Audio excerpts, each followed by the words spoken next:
اور یہ جو پیچھے سٹیج پر بدنظمی کا مظاہرہ کر کے اپنی روایت بتا رہے ہیں کہ ہم کیا ہیں، انہیں بھی مبارکباد پیش کرتا ہوں ان کی بدتمیزی پر۔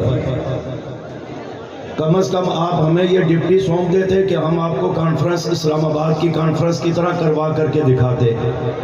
دیگر جماعتوں کے قائدین علماء بیٹھے ہیں، آپ ان کو اپنی حیثیت بتا رہے ہیں کہ ہم کیا ہیں۔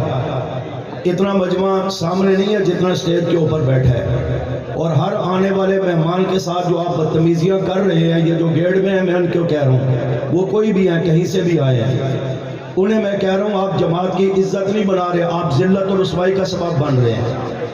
اگر حیا ہو تو 10 منٹ کے اندر اگلے خطیب کے آنے تک یہ رستہ خالی کر دیا جائے۔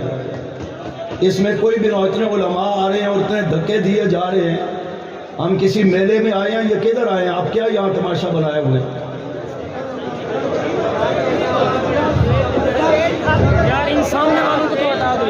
ایسا کر لیں، ان قائدین کو مجمع میں بٹھا لیں اور ان کو سٹیج پر بٹھا دیں جو پیچھے کھڑے ہیں۔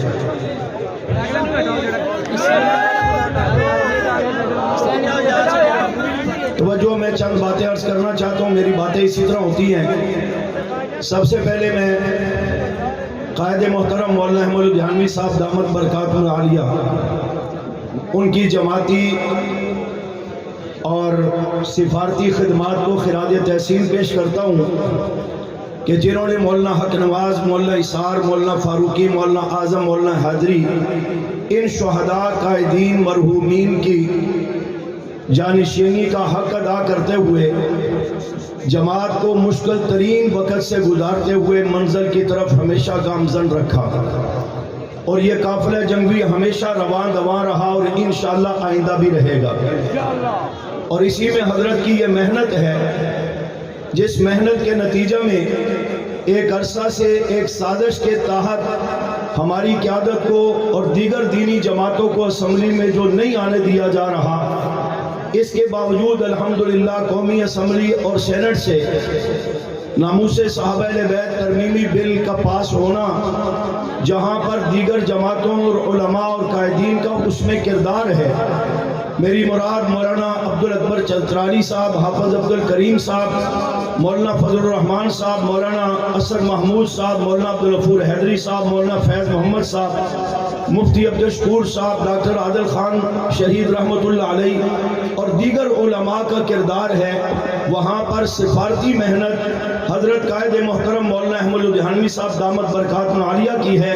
جس محنت کے نتیجے میں الحمدللہ یہ ہماری منازل میں سے ایک پہلی منزل ملی ہے۔ آئندہ بھی یہ سلسلہ اسی طرح چلتا رہا تو ہم انشاءاللہ اپنی آخری منزل تک اس مشن کو لے کر کے جائیں گے۔ اس کے ساتھ ساتھ آپ کے جھنگ میں یہ جملہ بھی کہتا ہوں، یہ تھوڑی سی جو بدنظمی ہے، یہاں جماعت ہے، تنظیم نہیں ہے۔ اگر تنظیم کی ترتیب ہوتی تو یہ بدنظمی بھی آپ کو نظر نہ آتی، اس لیے کہ ہم دن رات اس طرح متوجہ رہے، وقت تھوڑا تھا، اتنا بڑا انتظام کیا گیا،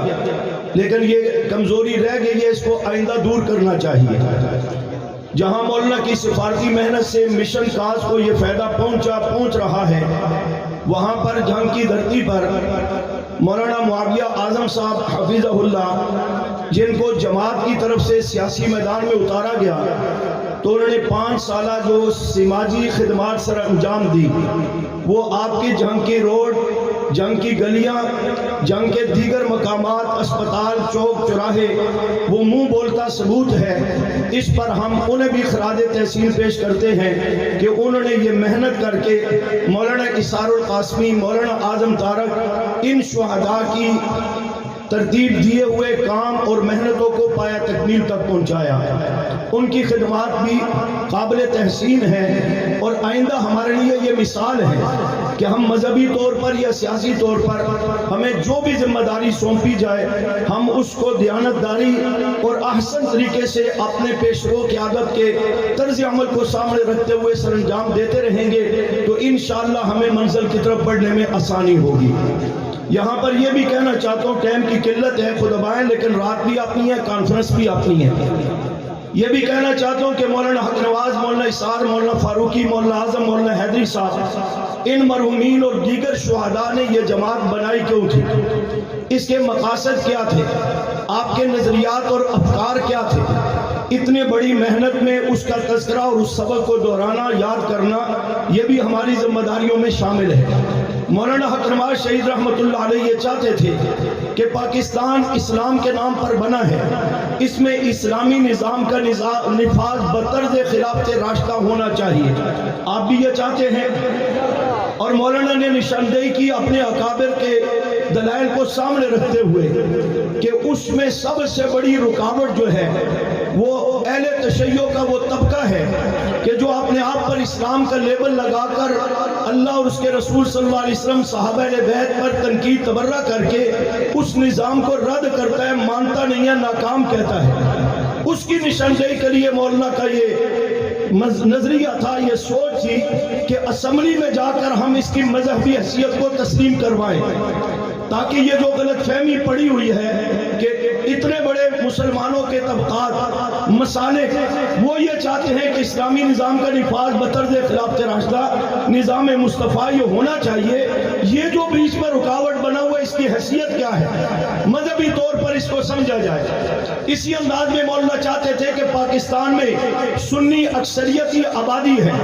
اور عالمی سطح پر جو ایک رول چل رہا ہے اس کے مطابق پاکستان کو بھی سنی اسٹیٹ قرار ہونا چاہیے۔ یہ مطالبہ نظریہ ان کا ٹھیک تھا، آج بھی آپ کے ذہن میں ہے اس کو ہونا چاہیے؟